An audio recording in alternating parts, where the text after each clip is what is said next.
Sebelum melanjutkan, jangan lupa subscribe dulu. Terima kasih. Bab 223, Rencana Pengakuan Chaiden. Ya, dialah pria yang meluncurkan roket berawak ke luar angkasa beberapa waktu lalu. Dia adalah orang terkaya di dunia, dan beberapa orang memanggilnya Iron Man di dunia nyata.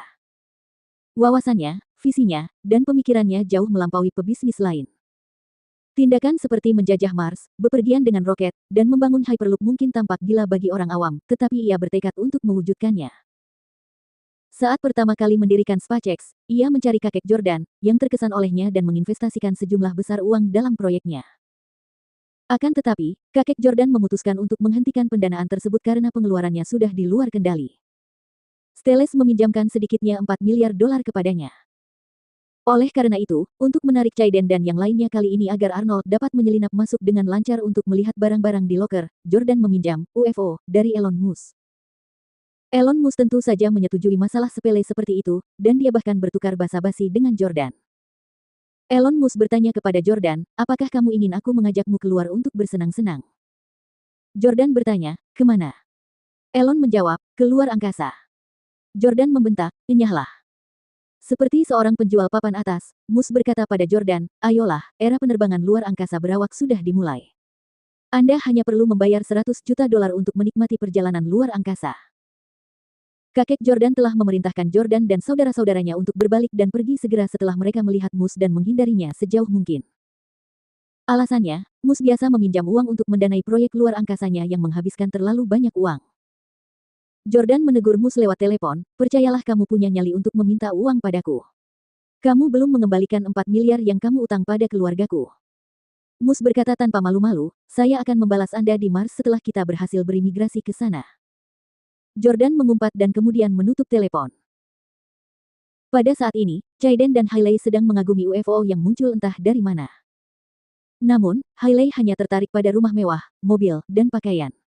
Dia tidak tahu apapun tentang UFO. Dia bertanya dengan lembut, apakah kamu bermain golf dengan Arnold lagi? Ya.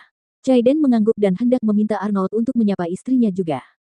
Akan tetapi, ketika dia berbalik untuk melihat, Arnold sudah tidak ada lagi di sana. Chaiden langsung menutup panggilan videonya dan berseru kaget, mengapa Arnold menghilang. Detik berikutnya, Chaiden dan teman-temannya segera bergegas masuk dan kebetulan melihat Arnold berdiri di samping loker pribadi mereka. Arnold panik saat ia melihat Chaiden bergegas mendekat. Namun, dia cukup berpengalaman dan langsung berkata sambil tersenyum tenang, ada apa? Apakah UFO itu sudah terbang? Chaiden menilai Arnold dan tiba-tiba menyadari bahwa Arnold telah sengaja mencoba mendekatinya baru-baru ini, mungkin karena ada agenda tersembunyi dan bukan untuk pindah ke Breezy Express. Chaiden berkata dengan senyum sinis, Arnold, kau datang ke sini dan membuka loker pribadi kami. Apa yang kau coba lakukan? Menyelidikiku. Chaiden bersikap agak sopan. Seorang teman yang berdiri di belakangnya langsung mengumpat, kenapa kamu mengganggu privasi kami? Arnold terkekeh dan berkata, Tuan Chaiden, Anda salah paham, UFO itu terbang di ketinggian yang sangat rendah tadi, dan ada sesuatu yang masuk ke mata saya, jadi tanpa sadar saya berjalan mendekat dan berakhir di sini. Saya tidak membuka loker itu. Loker itu selalu terbuka. Apakah kalian lupa menutupnya karena terburu-buru ingin melihat UFO? Seorang keturunan kaya berkata, tidak mungkin. Saya ingat betul bahwa tempat itu tutup saat saya pergi. Chaiden menghampiri Arnold dan bertanya, apakah kamu mengambil foto barang-barang kami? Meski yang disembunyikan di loker itu bukanlah rahasia dagang melainkan hanya foto-foto wanita cantik, kontak tersebut tidak boleh dibocorkan ke orang lain. Mereka yang disukai oleh para pewaris teratas adalah orang-orang yang sangat cantik, dan umumnya, mereka semua sudah memiliki pasangan. Pacar atau suami mereka biasanya adalah tokoh yang sangat berkuasa. Kalau mereka main-main dengan istri orang lain, mereka tidak akan bisa menanggung akibatnya. Arnold mengeluarkan ponselnya dan menyerahkannya kepada Chaiden. Aku benar-benar tidak bermaksud untuk menerobos masuk, apalagi mengambil gambar. Jika kau tidak percaya padaku, aku akan membiarkanmu memeriksa ponselku. Chaiden mengambil telepon dan memeriksa album foto, pesan, dan banyak aplikasi lain untuk memastikan tidak ada foto atau pesan yang terkirim ke orang lain. Namun, Chaiden bukan orang bodoh, dan dia menyadari adanya fungsi pesan teks penghancuran diri di beberapa aplikasi. Ketika Chaiden melihat bahwa masalah itu telah terungkap, dia menepuk bahu Arnold dan berkata, hei, ini bukan masalah besar. Karena kamu sudah melihatnya, tidak ada salahnya untuk memberitahumu karena kamu salah satu dari kami. Chaiden, seorang keturunan kaya jelas tidak ingin Arnold tahu tentang urusan mereka. Chaiden mengulurkan tangannya, menunjukkan bahwa dia tahu batas kemampuannya. Setelah itu, Chaiden memperkenalkan Arnold, apakah kamu sudah melihat foto-foto gadis-gadis di loker itu? Ini adalah foto-foto yang beberapa dari kami coba cari tapi gagal. Kami bertemu mereka di berbagai belahan dunia.